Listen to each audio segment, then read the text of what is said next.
اعوذ باللہ السمیع العلیم من الشیطان اللعین الرجیم بسم اللہ الرحمن الرحیم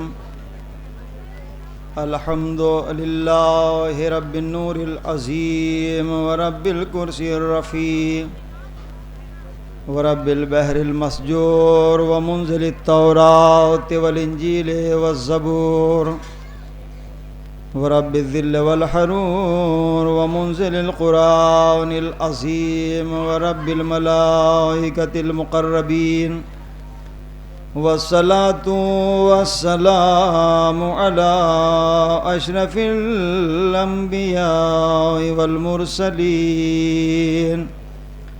وخاتم النبيين سيدنا ونبينا وطبيب نفوسنا صاحب قاب قوسين جد الحسنين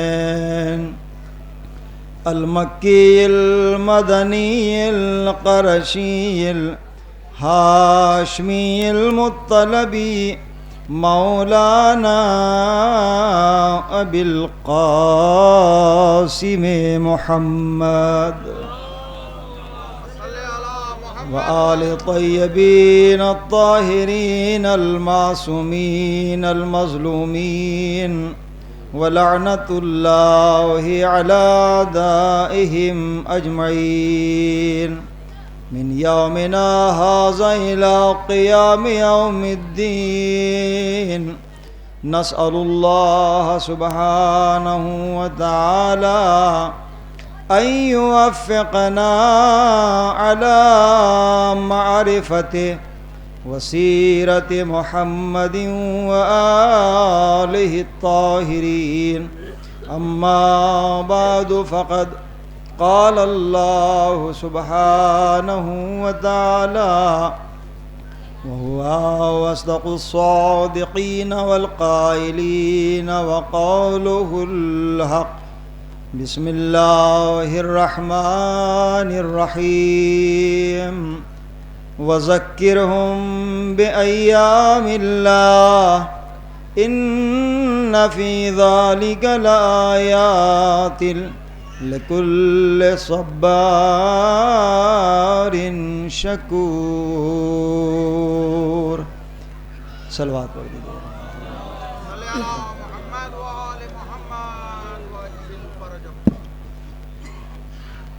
بزرگان ملت اسلام، زائرین کرام، ارباب اعزاء، سلسلہ مجالس جاری و ساری ہے اور ہم اور آپ یہاں اجر رسالت ادا کرتے چلے آ رہے ہیں۔ جہاں جہاں تک بھی میری آواز پہنچ رہی ہے میں ان تک ایک میسیج، ایک پیغام بھی پہنچانا چاہتا ہوں اور چاہتا ہوں کہ تمہید طویل نہ ہو۔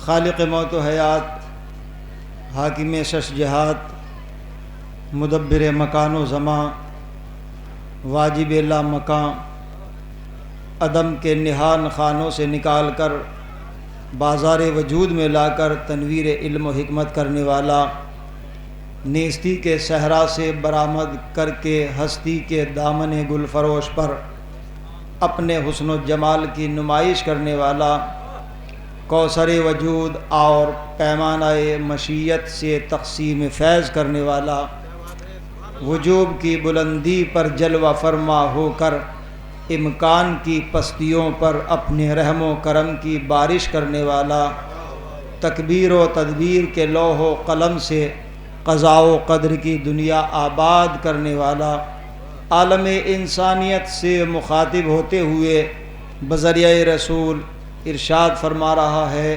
متوجہ کر رہا ہے، وَذَكِّرْهُمْ بِأَيَّامِ اللَّهِ، اللہ کے دنوں کو یاد دلاؤ، اِنَّ فِي ذَلِكَ لآیات لکل صبار شکور، بے شک جو اللہ کے دنوں کو یاد دلاتے ہیں ان کے لیے اللہ کی نشانیاں ہیں، جو مصیبتوں پر صبر کرتے ہیں اور حصول نعمت پر شکر کرتے ہیں۔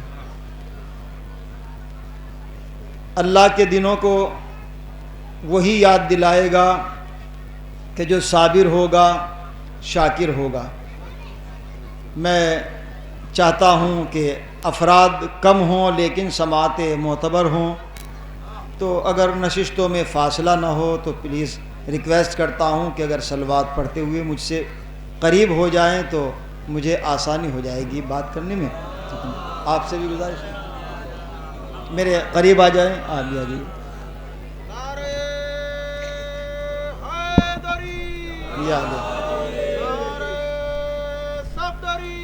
یا علی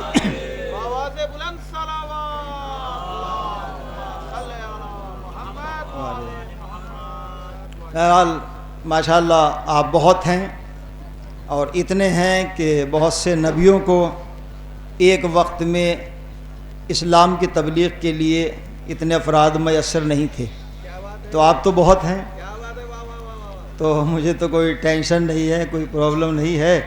بس میں بات پہنچانا چاہتا ہوں، چونکہ مائک کے ذریعے آواز جا رہی ہے، میرا مقصد ہے کہ ان تک بھی میری بات پہنچ جائے، اور مجھے بہت ہی محدود وقت میں گزارشات کرنا ہے۔ اللہ کے دنوں کو یاد دلاؤ۔ دیکھیے، دن اسی کا منایا جاتا ہے کہ جس کی ولادت ہو یا وفات ہو۔ اللہ نے کہا میرے دنوں کو یاد دلاؤ، تو دن اسی کا منایا جاتا ہے، دن اسی کا یاد کیا جاتا ہے کہ جس کی ولادت ہو یا وفات ہو۔ تو اللہ کی نہ وفات ہے نہ ولادت ہے، لم یلد ولم یولد، تو پھر اللہ نے کہا کہ میرے دنوں کو یاد دلاؤ، تو پھر غور کرنا پڑے گا کہ وہ اللہ کے دن کون سے ہیں کہ جن کو اللہ نے اپنی طرف منسوب کیا ہے۔ دیکھیے، سال میں جتنے بھی دن ہیں سب اللہ کے دن ہیں، سب اللہ کے دن ہیں، اور تمام دنوں میں ہر دن کو فضیلت دی گئی ہے۔ جیسے ہفتے میں جمعے کو فضیلت ہے، ان الجمعہ سید الایام، یعنی جمعہ ہفتے کے تمام دنوں کا سردار ہوتا ہے فضیلت کے اعتبار سے۔ اسی طرح تو سال میں جتنے بھی دن ہیں سب اللہ کے ہیں۔ اب سوال یہ ہے کہ جب سب اللہ کے دن ہیں تو پھر اللہ کون سے دنوں کی طرف ہمیں متوجہ کر رہا ہے کہ میرے ان دنوں کو مناؤ تاکہ ہم تمہارے لیے اپنی نشانیوں کو مخصوص کر دیں۔ یعنی اللہ کی نشانیاں ایمان والوں کے لیے ہوگی، بے ایمان لوگوں کے لیے نہیں ہو سکتی۔ صابروں کے لیے ہوگی جو حصول نعمت پر شکر کرتے ہیں اور جو نعمت کے زائل ہو جانے پر صبر کرتے ہیں، ان کے لیے اللہ کی نشانیاں ہیں۔ میں نے تمہید ختم کر دی ہے۔ آئیے وہ اللہ کے دن کیا ہیں کہ جن کو اللہ نے اپنی طرف منسوب کیا ہے اور کہا ہے کہ تم ان دنوں کو مناؤ، یہ میرے دن ہیں، ان دنوں کو مناؤ، میرے دن ہے۔ 12 وفات اللہ کا دن۔ اب میں نے ایک مائک سے یہ لفظ کہا ہے 12 وفات اللہ کا دن، یہ الگ بات ہے حضور کہ امت مسلمہ آج تک یہ طے ہی نہ کر پائی کہ 12 وفات کو خوشی منائی جائے یا غم منایا جائے۔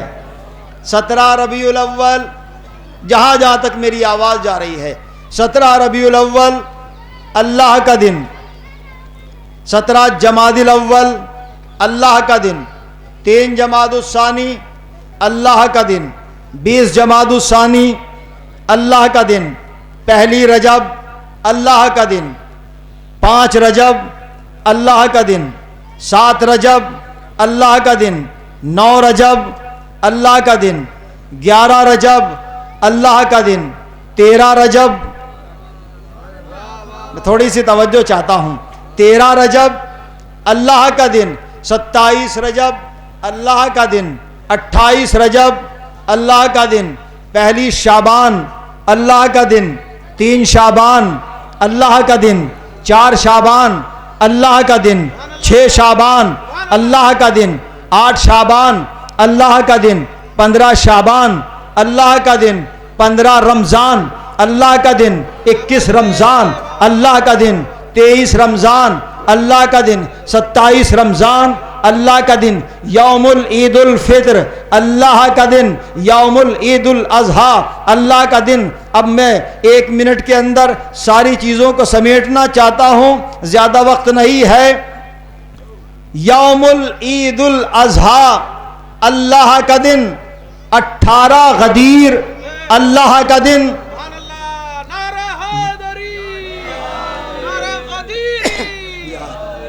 18 غدیر اللہ کا دن، یوم عید مباہلہ اللہ کا دن۔ تو حضور اب اس دن کو بھی یاد کیا جائے کہ جو ان تمام دنوں پر فضیلت پا گیا، وہ کون سا دن ہے کہ جس میں شریعت بھی بچ گئی، اسلام بھی بچ گیا، قرآن بھی بچ گیا، انسانیت بھی بچ گئی۔ وہ یوم عاشورہ ہے کہ جو تمام دنوں پر غالب آ گیا۔ آج پوری دنیا میں ہم امن و امان اور شانتی کے ساتھ جو اپنی لائف گزار رہے ہیں، یہ یوم عاشورہ میں حسین کی قربانیوں کا فیض ہے کہ بیاں سر۔ اسی لیے علامہ عرفان حیدر، علامہ ایک شاعر نے خوب کہا ہے، مجھے برجستہ شعر یاد آیا ہے کہ بیاں سر شہادت کی اگر، جہاں تک میری آواز جا رہی ہے، بیاں سر شہادت کی اگر، جوش صاحب کہتے ہیں بیاں سر شہادت کی اگر تفسیر ہو جائے، مسلمانوں کا کعبہ روزہ شبیر ہو جائے۔ ایک تھوڑا سا آپ اور صلوات پڑھتے ہوئے مجھ سے اور قریب آ جائیں گے پلیز، تھوڑا سا صلوات پڑھتے ہوئے قریب آ جائیں تاکہ آنے والے مومنین کے لیے جگہ باقی۔ ہٹنے والے نہیں ہے، ڈٹنے والے ہیں۔ نعرہ حیدری۔ اب سمجھنا ہوگا، میں درمیان گفتگو میں کچھ میسیج دینا چاہتا ہوں حضور، چند منٹ کے لیے، چونکہ میرا ایک اصول ہے، میں چاہتا بھی ہوں کہ ہر مجلس میں وہ میسیج پہنچے، چاہے وہ جوان ہوں، نوجوان ہوں، ہمارے بچے اور قوم کے۔ امام چھٹے امام فرما، میں نے 300 احادیث کو جمع کیا ہے، بس آپ سے گزارش یہی ہے کہ کبھی کبھی صلوات جب پڑھا کریں تو بآواز بلند پڑھ دیا کریں، باقی تو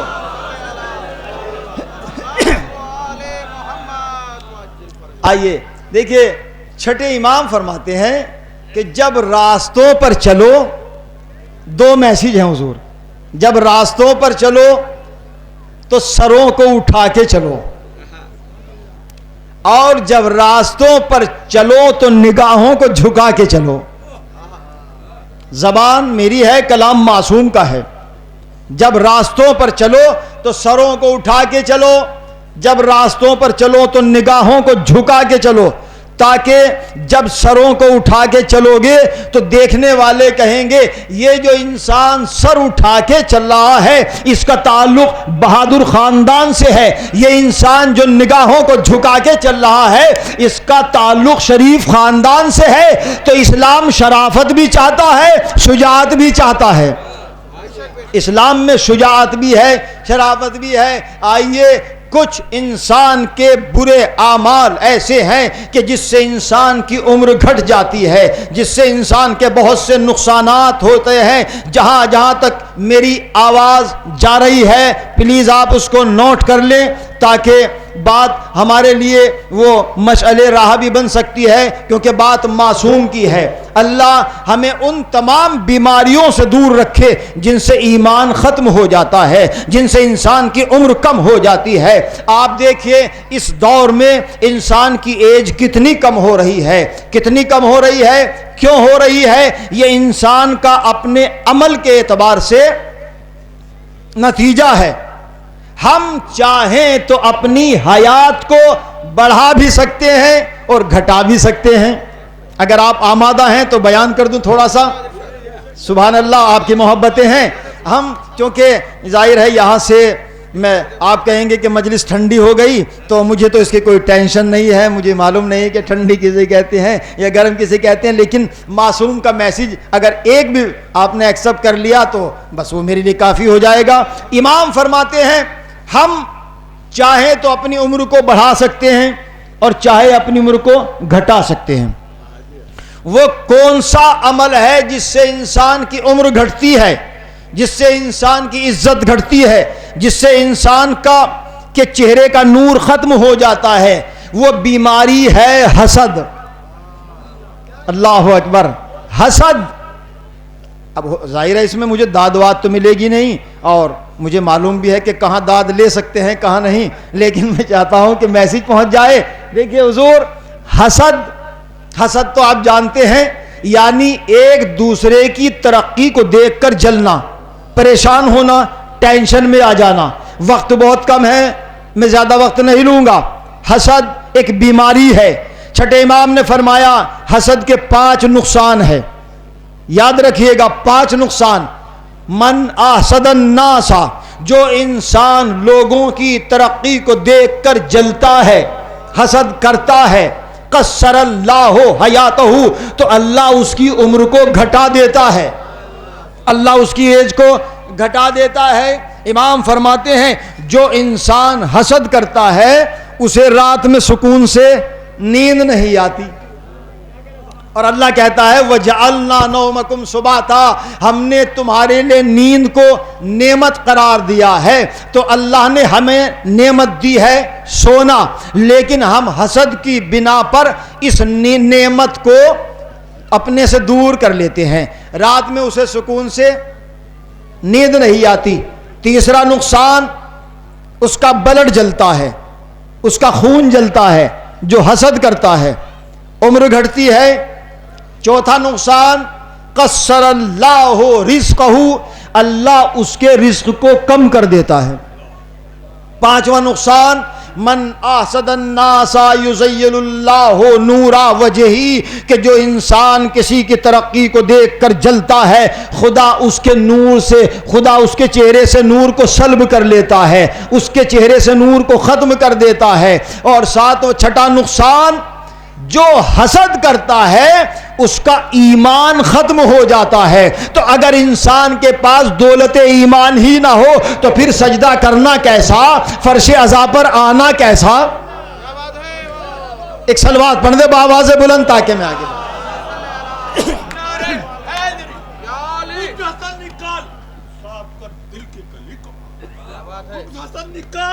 صاف کر دل کی کلی کو، یاد کرنا میرے مولا علی کو، میرے مولا علی۔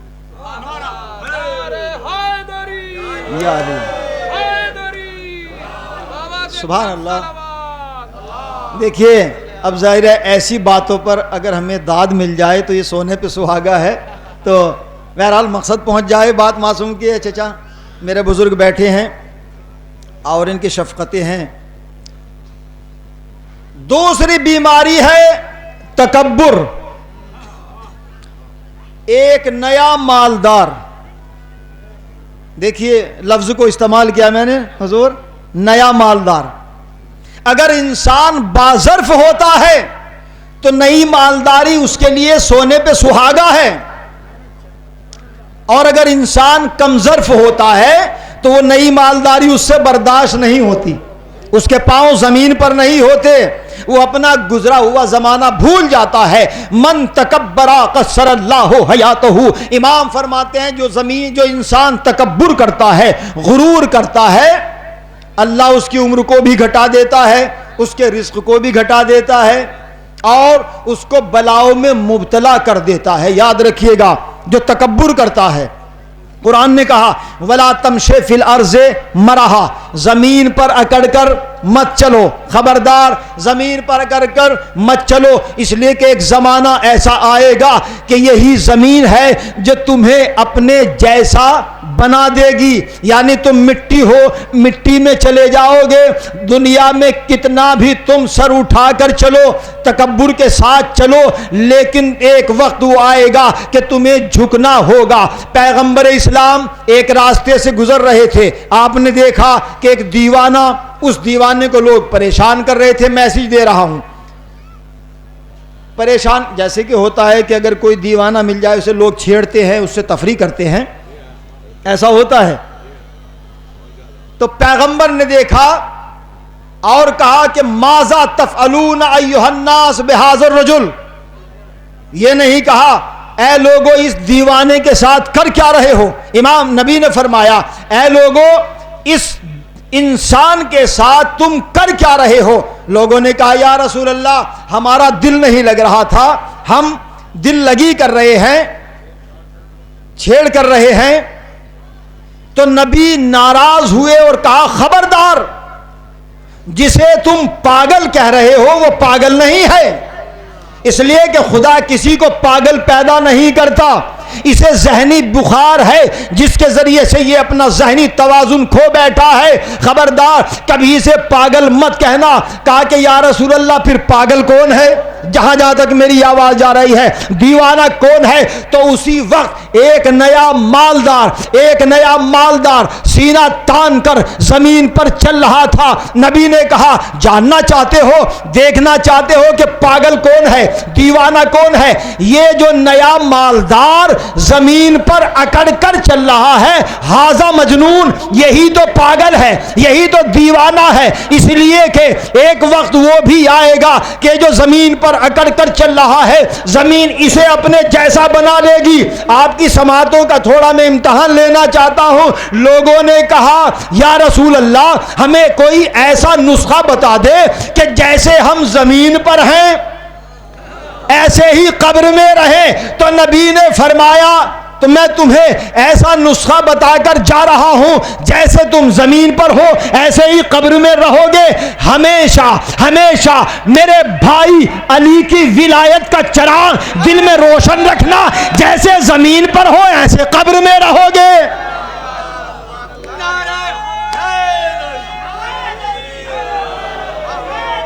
سلامت رہیں.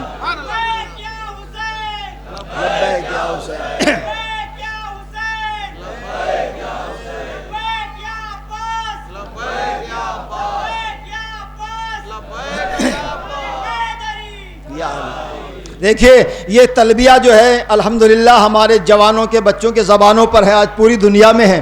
لیکن دو تلبیے ہیں، لبیک اللہم لبیک، لبیک لا شریک لک لبیک ان الحمد والنعمت لک والملک لا شریک لک. ایک تلبیہ یہ ہے اور ایک تلبیہ ہے لبیک یا حسین. اس کے معنی کیا ہے حضور؟ لبیک یا حسین، مولا حسین ہم حاضر ہیں. اب کس لیے حاضر ہیں یہ بھی تو سمجھنا ہوگا. بات قابل غور ہے، اس میں بھی ایک میسج ہے. ہم کہہ رہے ہیں لبیک یا حسین، لیکن ہم نہ کہیں گے تو کون کہے گا؟ کیا ثقیفائی کہیں گے؟ کیا ثقیفائی کہیں گے؟ ہم ہی تو کہیں گے لبیک یا حسین. لیکن حضور ایک بات کہنا چاہتا ہوں، دو تلبیے ہیں، لبیک اللہم لبیک، لبیک لا شریک لک لبیک. لیکن یہ تلبیہ مخصوص ہے ایک زمین کے لیے، ایک زمین کے لیے. جب آپ حج کرنے کے لیے جائیں گے مکے کی زمین پر قدم رکھیں گے، کہیں گے اللہم لبیک، کعبے کو دیکھیں گے اللہم لبیک، مینا میں جائیں گے اللہم لبیک، یا اللہ ہم آ گئے، ہم حاضر ہیں. میں غدیریوں سے گفتگو کر رہا ہوں، یا اللہ ہم حاضر ہیں، لیکن سلام کرو حسین کو، سلام کرو حسین کو. لبیک یا حسین وہ تلبیہ ہے کہ جس میں نہ ملکوں کی قید ہے نہ زمینوں کی قید ہے. آپ ہندوستان میں ہو کہیے لبیک یا حسین، پاکستان میں ہو کہیے لبیک یا حسین، یعنی کسی بھی ملک میں رہو کہو لبیک یا حسین تو حسین کی آواز آئے گی. ہم ہر منزل پر تمہارے ساتھ ہیں. یہ اقتدار ہے حسین کا کہ جہاں جہاں خدا وہاں وہاں حسین، جہاں جہاں حکومت خدا وہاں وہاں حکومت حسین. لیکن میں ایک بات کہنا چاہتا ہوں, آپ کہیے لبیک یا حسین, سب کہیں لبیک یا حسین, لیکن ضروری ہے لبیک یا حسین کہنے سے پہلے یتیموں کے سروں پہ دست شفقت پھیریے, کہیے لبیک یا حسین. بیماروں کا علاج کرائیے, کہیے لبیک یا حسین. بے سہارا کو سہارا دیجیے, کہیے لبیک یا حسین. مقروض کا قرض ادا کرائیے, کہیے لبیک یا حسین. اگر کوئی غریب انسان ہے اپنی بیٹی کی شادی نہیں کرا سکتا تو سب مل کر اس میں ہیلپ کیجیے, کہیے لبیک یا حسین. نمازوں کو ادا کیجیے, حقوق والدین حقوق الناس ادا کیجیے, کہیے لبیک یا حسین. تو ادھر سے حسین کی آواز آئے گی, اے میرے چاہنے والوں, تم نے میرے مقصد کو زندہ کیا, میں بھی تو تمہارے ساتھ رہوں گا. تم اکیلے نہیں ہو, ہر منزل پر ہم تمہارے ساتھ ہیں. دو ہی نعرے گونجتے ہیں آج تک کونین میں, دو ہی نعرے گونجتے ہیں آج تک کونین میں. ایک ہے اللہ اکبر, دوسرا ہے یا حسین. صلوات پڑھے محمد والے.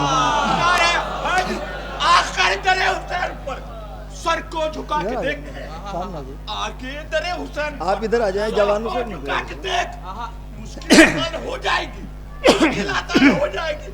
نعرہ حیدری لگا کے دیکھ,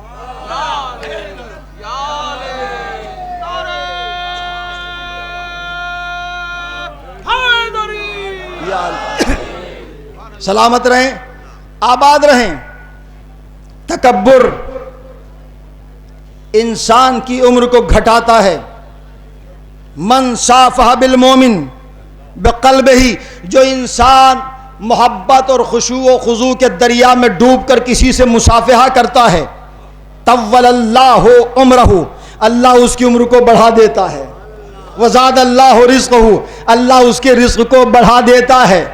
میں جانتا ہوں کہ یہ داد واد کی باتیں تو نہیں ہیں, لیکن میری ذمہ داری ہے کہ میں یہاں سے کچھ میسیج پہنچانے کی کوشش کروں. لہٰذا ضروری ہے کہ ہم شریعت کو سمجھیں, اس شریعت کو جس شریعت کو حسین نے بچایا تھا. اگر ہم شریعت کو سمجھ لیں تو ہماری لائف آسان ہو جائے, ہماری لائف آسان ہو سکتی ہے. جو انسان مصافحہ کرتا ہے اللہ اس کی عمر کو بڑھا دیتا ہے. من عادل مریض, غلام صاحب ابھی نعرے کا ٹائم تو نہیں ہے, ہو جائے گا, میں آ جاؤں گا. من عادل مریض, جو کسی مریض کی عیادت کے لیے جائے, ایک قدم اٹھانے پر 10 نیک یا فرشتہ اس کے نامہ اعمال میں لکھ دیتا ہے اور 10 گناہ اس کے بخش دیے جاتے ہیں. پھر امام فرماتے ہیں من تشیع الجنازہ, اسی سے شیعہ بنا ہے, من تشیع الجنازہ کتب اللہ علی کل خطوۃ 70 حسنات غفر اللہ علی کل خطوۃ 70 سیئات. جو انسان تشیع جنازہ کرتا ہے, جنازے کے پیچھے پیچھے چلتا ہے, ایک قدم اٹھانے پر اللہ اس کے نامہ اعمال میں 70 نیکیاں درج کراتا ہے اور 70 گناہ اس کے بخش دیے جاتے ہیں ایک قدم اٹھانے پر. تو میں تو یہی کہتا ہوں کہ جن بستیوں میں قبرستان دور ہیں اس بستی کے لوگ خوش نصیب ہیں, اس لیے کہ جتنا چلیں گے اتنا ہی ثواب, اتنی ہی نیکیاں. اگر قبرستان آدھا کلومیٹر کے فاصلے پر ہو بستی سے تو ایک قدم اٹھائیے 70 نیکیاں, ایک قدم اٹھائیے 70 گناہ بخش دیے جاتے ہیں. یہ ثواب صرف قبرستان تک جانے کا نہیں ہے, اپنے گھر لوٹ کر آنے تک کا ہے. سبحان اللہ سبحان اللہ. اور آئیے, چونکہ اب 300 احادیث کو میں نے جمع کیا ہے, پھر امام فرماتے ہیں جو انسان من نورا فی المسجد, آخری بات, من نورا فی المسجد, جو انسان مسجد میں چراغاں کرتا ہے. چراغ سے مراد پہلا زمانے میں جو چراغ ہوتے تھے وہ نہیں, ہر وہ شے کہ جو نور دے اسے چراغ کہتے ہیں. مسجد میں چراغا کرتا ہے، آپ نے کوئی بلب لگایا، کوئی ٹیوب لگا دی، جب تک وہ بلب رہے گا اس بلب کی روشنی میں نمازی نماز پڑھتے رہیں گے، بلب لگانے والے کو اس کا ثواب ملتا رہے گا۔ مختصر کرتا ہوں، جو انسان جہاں جہاں تک میری آواز جا رہی ہے، جو انسان مسجد میں جھاڑو لگاتا ہے، جھاڑو لگانا 5 منٹ کا کام ہے، لیکن اس کا اجر کتنا بڑا ہے۔ جھاڑو لگانا حدیث ہے معصوم کی، اپنی طرف سے میں کوئی بات نہیں کہہ رہا ہوں، جو انسان مسجد میں جھاڑو لگاتا ہے، اور اسی حکم میں عزا خانہ بھی آ سکتا ہے، کیوں نہ آئے؟ اس لیے کہ یہاں سے مقصد مسجد معلوم ہوتا ہے۔ جو انسان مسجد میں جھاڑو لگائے، جتنے ذرات حضور مسجد سے صاف ہوں گے اتنی ہی نیکیاں فرشتہ اس کے نامہ اعمال میں لکھ دیتا ہے، اور اتنے ہی گناہ اس کے بخش دیے جاتے ہیں۔ اب اندازہ لگائیے 5 منٹ میں آپ نے کتنے ذرات مسجد سے صاف کیے، ہزاروں لاکھوں۔ عمل تو 5 منٹ کا ہے، بلکہ جملہ کہوں ہمارا عمل چھوٹا ہے، عطائے رحمان بہت بڑی ہے۔ ہم چاہیں تو اپنی زندگی کو خدا کی بارگاہ میں آئینہ بنا کر پیش کر سکتے ہیں، لیکن عمل ضروری ہے۔ امام فرماتے ہیں، امام اول نے فرمایا، ہم اللہ زیادہ عبادتوں کو پسند نہیں کرتا جو دکھاوے کے طور پر ہو، بس مختصر عبادت ہو لیکن خشوع اور خضوع کے ساتھ ہو۔ صراط مستقیم کا سچا رہبر، زاہد بے مثال، باب العلم، امیر کائنات، ید اللہ، عین اللہ، جنب اللہ، نفس اللہ، مظہر مصداق ناد علی مظہر العجائب۔ بس میں مختصر کرتا ہوں، روم سے ایک راہب چلا، جہاں جہاں تک میری آواز جا رہی ہے، اور یہیں پر مصائب کی منزل ہے۔ روم سے حضور کیونکہ راہب ایک ہی نہیں تھا جسے آپ سنتے ہیں جس کو اولاد ملی تھی، نہیں، راہب تو بہت تھے۔ میں نے ابھی انگلینڈ کے اندر کچھ راہب کو دیکھا، کچھ راہب کھڑے ہوئے تھے، 8 محرم کا جلوس تھا مانچسٹر میں، انگلینڈ میں، تو میں نے دیکھا سردی کا موسم تھا وہاں پر، یہاں گرمی تھی، تو حضور میں نے دیکھا وہ 8-10 راہب، ان کے ہاتھ سینوں پر تھے۔ عجیب بات ہے، 8 محرم کا جلوس، ہاتھ سینوں پر۔ تو ہم نے کہا کہ یہ کام تو ہمارا ہے، آپ یہاں کر کیا رہے ہو؟ یہ کام تو ہمارا ہے، یہ زحمت آپ کیوں اٹھا رہے ہو؟ کہا خبردار، یو آر رونگ، آپ غلط ہو، اس لیے کہ جلوس اس کا ہے جس نے انسانیت کو بھی بچایا، ایکتا کو بھی بچایا، جس کے وجود سے ہمارا وجود ہے۔ اب میں جملہ کہوں، عیسائیوں کی سمجھ میں تو حسین آ گئے، وہابیت آج تک نہ سمجھ پائی کہ حسین کون ہے۔ دیکھو علی کا بیٹا بھوکا پیاتا حسین، دیکھو علی کا بیٹا بھوکا پیاتا حسین، تلوار چلا کر ایسا کام کر گیا، ایسا کام کر گیا، ذہنوں پہ کہنے لگا یہ آقا حسین، یا آقا حسین، آج تو میرا پیٹ بھر گیا، آج تو میرا پیٹ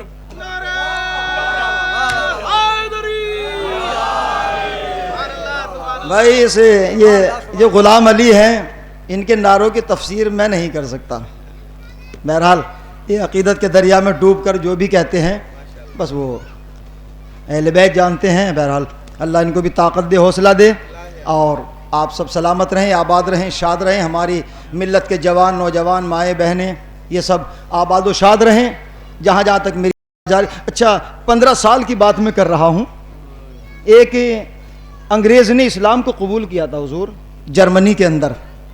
میں مجلس پڑھ رہا تھا وہاں پر، تو جب بھی امام حسین کا نام آتا تھا، مولا علی کا نام آتا تھا، وہ انگریز کھڑا ہو کر نعرہ لگاتا تھا، بولتا تھا یا حسین یا حسین۔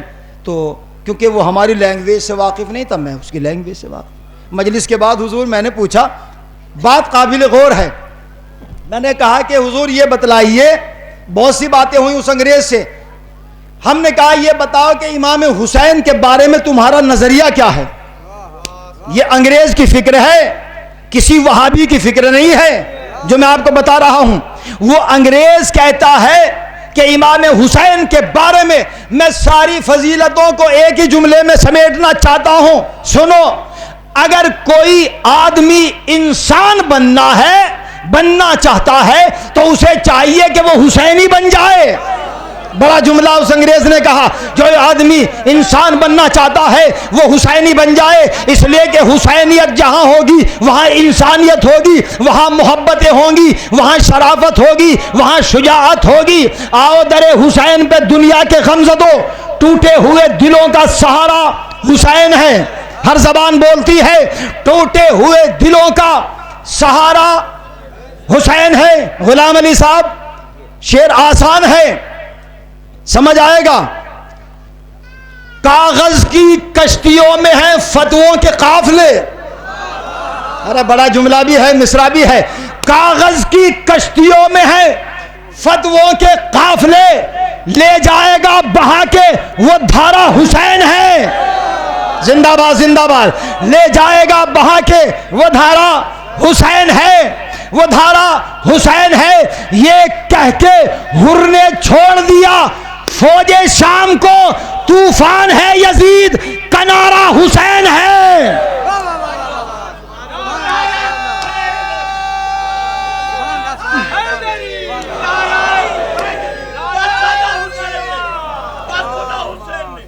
دین کو بھی دنیا کو بھی بچا دیا۔ باخدا حسین نے دین کو بھی دنیا کو بھی بچا دیا۔ وہ مسلمانوں، تم نے حسین کا شکر تو کرا نہیں۔ او مسلمانوں، تم نے حسین کا شکر تو کرا نہیں۔ بدعت کا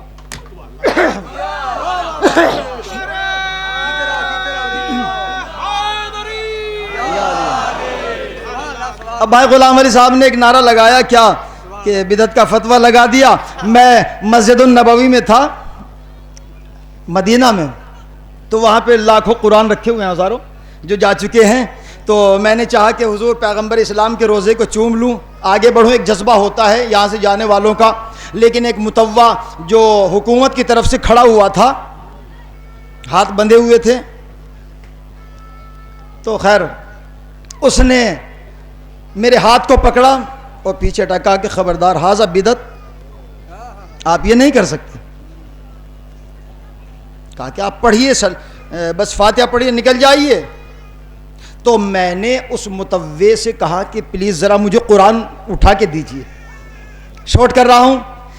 اب جیسے اس متوے نے کہ جس نے کہا تھا کہ نبی کے روزے کو چومنا بدعت ہے، کہا کہ یہ قرآن اٹھائے، تو جیسے اس نے قرآن اٹھایا، اٹھا کر اسے چومنا چاہا، میں نے قرآن پر ہاتھ رکھ کر کہا ھذا بدعت۔ بھائی جہاں تک میری آواز آ رہی ہے، ھذا بدعت۔ کہا لماذا قلت ھذا بدعت، یہ آپ نے کیسے کہہ دیا کہ یہ بدعت ہے؟ یہ تو اللہ کا کلام ہے، اسے چومنا بدعت کیسے ہو گیا؟ تو میں نے کہا اب بھی سمجھ میں نہ آیا، قرآن کو چومنا تو بدعت نہیں، جس پر قرآن نازل ہو اس کے روزے کو چومنا بدعت ہو جائے۔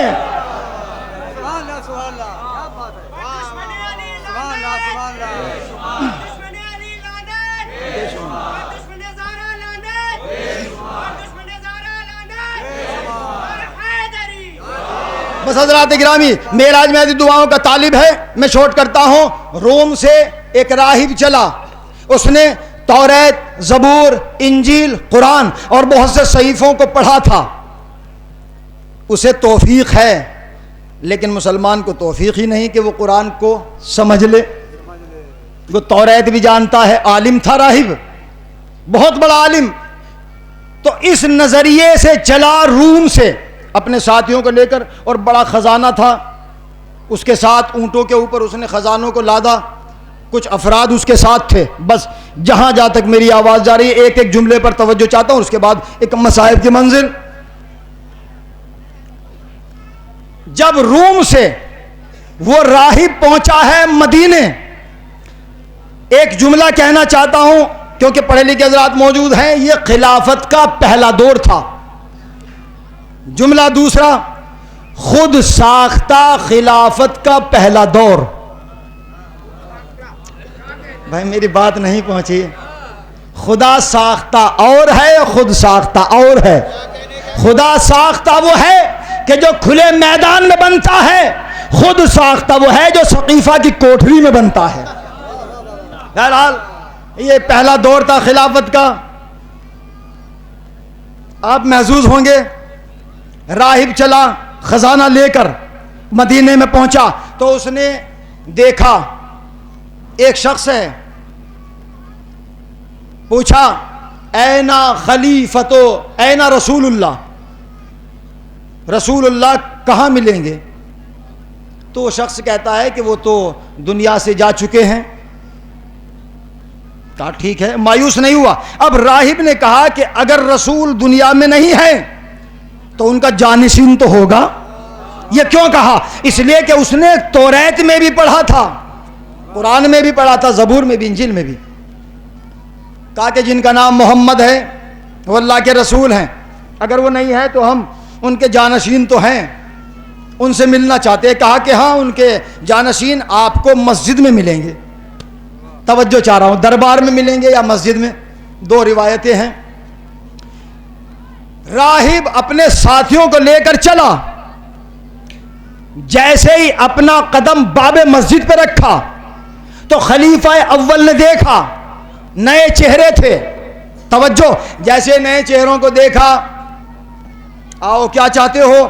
راہب آ کے کہتا ہے کہ میں اسلام لانا چاہتا ہوں، اسلام کو قبول کرنا چاہتا ہوں، لیکن میری کچھ شرطیں ہیں. کہا کہ بیان کرو.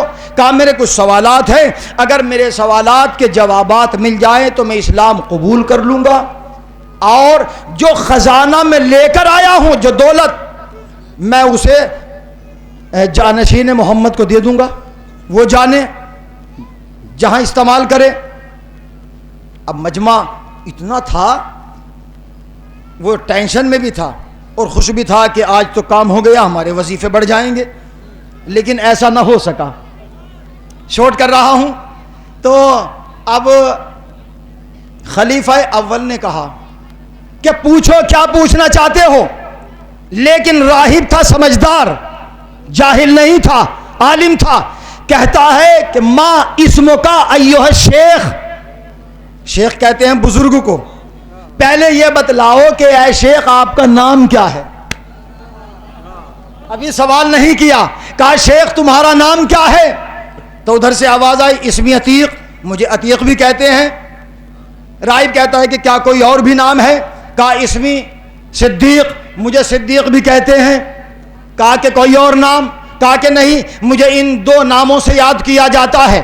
جیسے دو نام سنے اپنے ساتھیوں سے راہب نے کہا واپس چلو، ایڈریس غلط دیا گیا.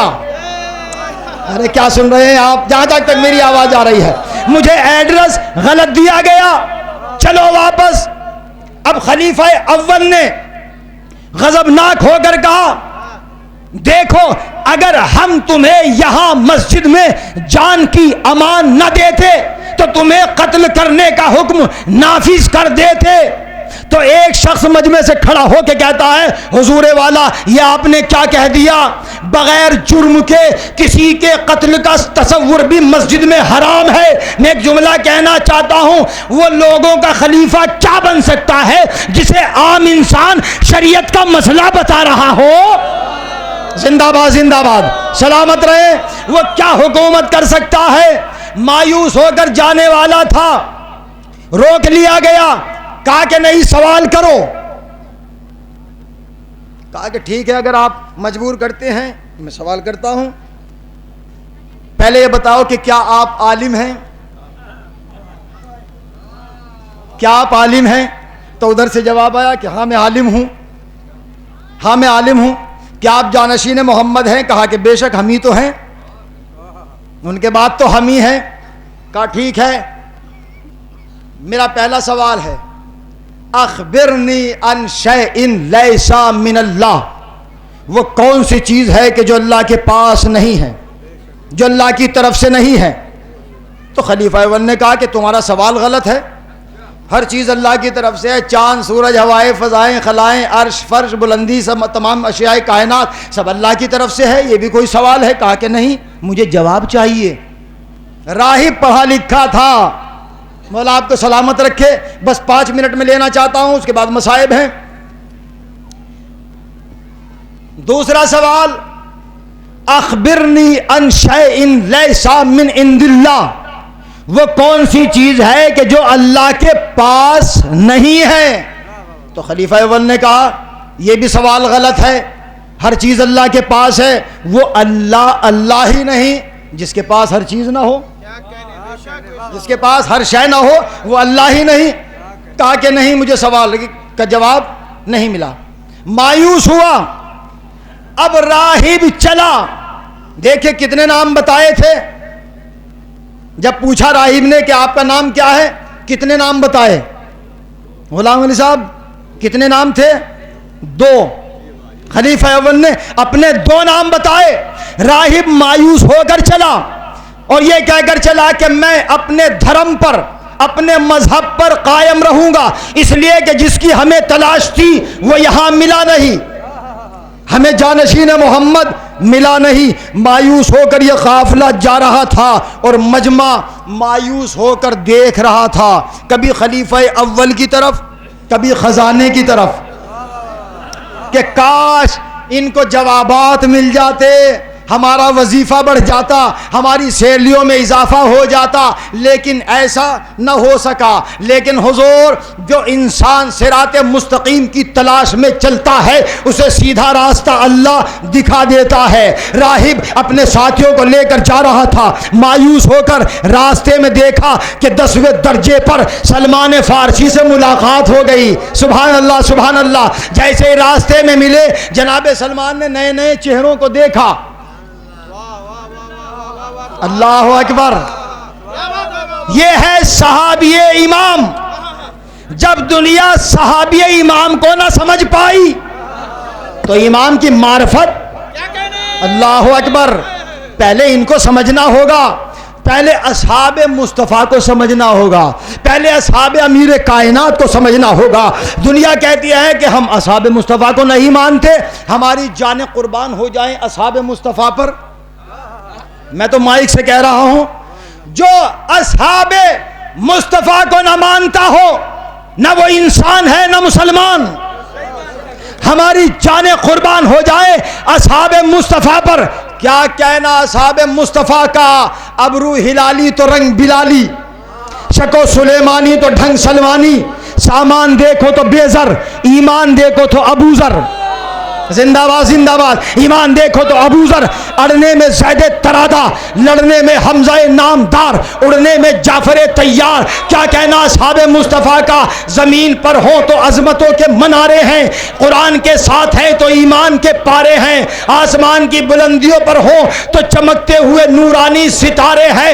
جو نبی پر میدان جہاد اسلامی میں اپنی جانوں کو قربان کر دے تو سارے ہمارے ہیں, اور جو نبی کو چھوڑ کر چلے جائیں تو سارے تمہارے ہیں. ایک صلوات پڑھنے کا حق بنتا ہے بآواز بلند.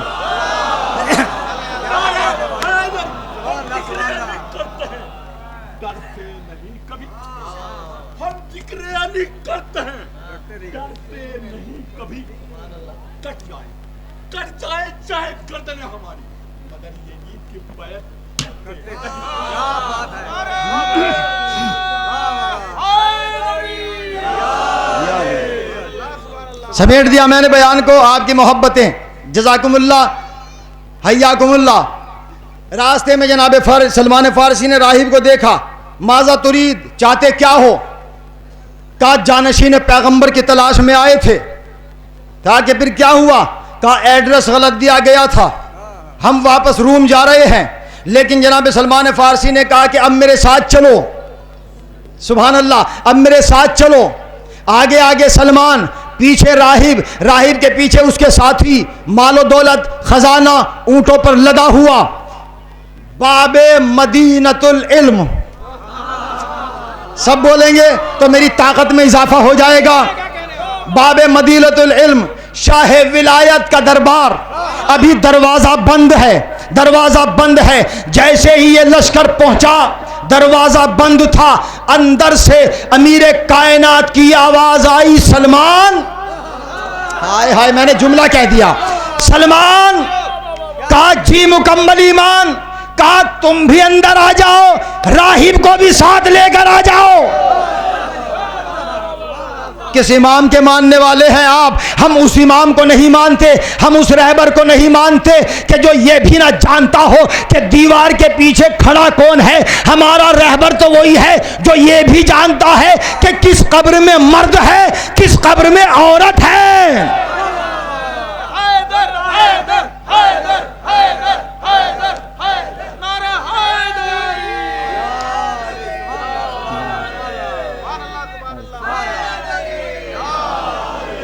میرے بھائی تشریف لا چکے ہیں، اب میں بس بیان کو سمیٹ رہا ہوں۔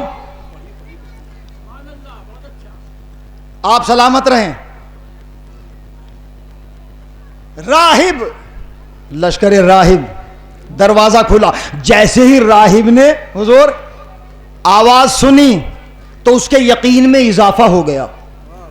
کہا کہ جس نے دیکھا بھی نہیں اور وہ یہ کہہ رہا ہے کہ سلمان تم بھی آ جاؤ اور راہب کو بھی لے کر آ جاؤ، کیا بات ہے۔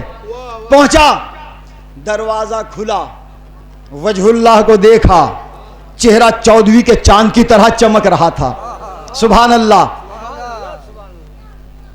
امام نے کہا ماذا ترید؟ قال ارید الاسلام و ارید خلیفۃ رسول اللہ، مجھے جانشین محمد کی تلاش ہے، اسلام چاہتا ہوں، میری شرطیں ہیں، میرے کچھ سوالات ہیں، اور میرے سوالات کے جوابات یا نبی دے سکتے ہیں یا نبی کا جانشین، بس اور کوئی نہیں دے سکتا۔ اگر میرے سوالات کے جوابات مل گئے میں سارا خزانہ جانشین محمد کو دے دوں گا۔ امام اگر چاہتے تو گھر کی تنہائی میں اس کے سوالات کے جواب دے کر اسے مشرف بہ اسلام کر دیتے، لیکن امام بنے تھے کھلے میدان میں۔ میں کیا کہہ رہا ہوں؟ کھلے میدان میں، لہذا معاملہ صاف کھلے میدان میں ہوگا۔ امام نے کہا سلمان، سلمان چلو، کہا مولا